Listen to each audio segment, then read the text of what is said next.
அன்புள்ள சகோதர சகோதரிகளே, உங்களுக்கு ஒரு நற்செய்தி. நாம் வரவிருக்கும் 2025ஆம் ஆண்டு ஜனவரி 1 365 நாட்களுக்கும் 365 தலைப்புகளின் கீழ் வேத வசனங்களை வாசித்து பகிர இருக்கிறோம்.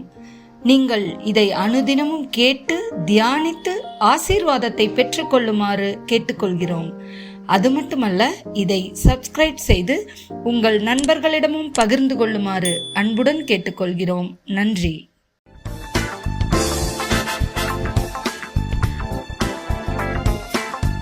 இன்று நாள் 31. தலைப்பு பரோபகாரம். 2 சாமுவேல் 9:7. தாவீது அவனை பார்த்து, நீ பயப்படாதே, உன் தகப்பனாகிய யோனத்தான் நிமித்தம் நான் நிச்சயமாய் உனக்கு தயை செய்து உன் தகப்பனாகிய சவுலின் நிலங்களையெல்லாம் உனக்கு திரும்ப கொடுப்பேன். நீ என் பந்தியில் நித்தம் அப்பம் புசிப்பாய் என்றான். நீதிமொழிகள் 3:27-28. நன்மை செய்யும்படி உனக்கு திராணி இருக்கும்போது அதை செய்யத்தக்கவர்களுக்கு செய்யாமல் இராதே. உன்னிடத்தில் பொருள் இருக்கையில் உன் அயலானை நோக்கி, நீ போய் திரும்ப வா, நாளைக்கு தருவேன் என்று சொல்லாதே. எசையா 58:7.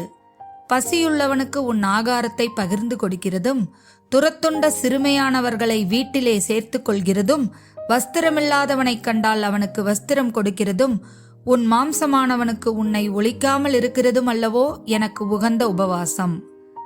மார்க் 9:41.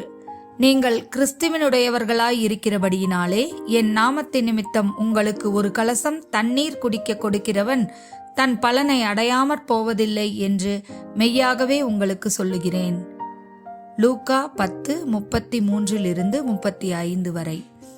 பின்பு சமாரியன் ஒருவன் பிரயாணமாய் வருகையில் அவனை கண்டு மனதுருகி கிட்ட வந்து அவனுடைய காயங்களில் எண்ணெயும் திராட்சை ரசமும் வார்த்து காயங்களை கட்டி அவனை தன் சுய வாகனத்தின் மேல் ஏற்றி சத்திரத்திற்கு கொண்டு போய் அவனை பராமரித்தான்.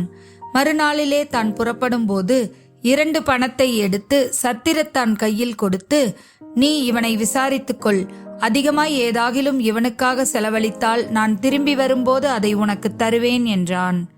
லூக்கா 19:8. சகேயு நின்று கர்த்தரை நோக்கி, ஆண்டவரே, என் ஆஸ்திகளில் பாதியை ஏழைகளுக்கு கொடுக்கிறேன்.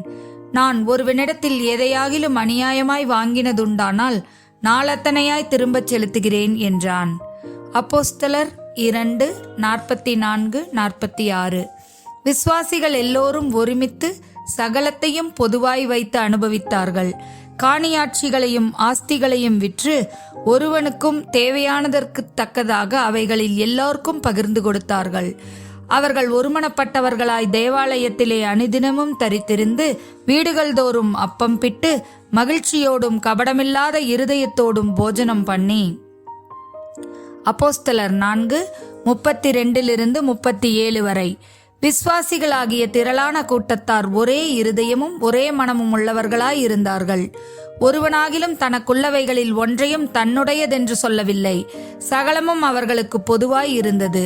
கர்த்தராகிய இயேசுவின் உயிர்த்தெழுதலை குறித்து அப்போஸ்தலர் மிகுந்த பலமாய் சாட்சி கொடுத்தார்கள். அவர்கள் எல்லார் மேலும் பூரண கிருபை உண்டாயிருந்தது. நிலங்களையும் வீடுகளையும் உடையவர்கள் அவைகளை விற்று விற்கப்பட்டவைகளின் கிரயத்தை கொண்டு வந்து அப்போஸ்தலருடைய பாதத்திலே வைத்தார்கள். அவனவனுக்கு தேவையானதற்கு தக்கதாய் பகிர்ந்து கொடுக்கப்பட்டது. அவர்களில் ஒருவனுக்கும் ஒன்றும் குறைவாய் இருந்ததில்லை.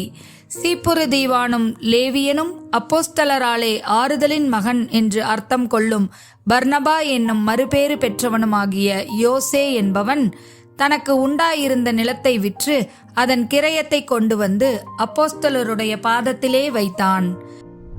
அப்போஸ்தலர் 10:2-4.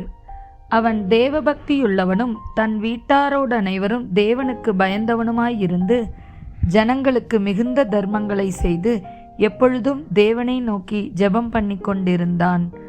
அவனை உற்று பார்த்து பயந்து, ஆண்டவரே, என்ன என்றான். அப்பொழுது அவன், உன் ஜெபங்களும் உன் தர்மங்களும் தேவனுக்கு நினைப்பூட்டுதலாக அவர் சந்நிதியில் வந்தெட்டி இருக்கிறது.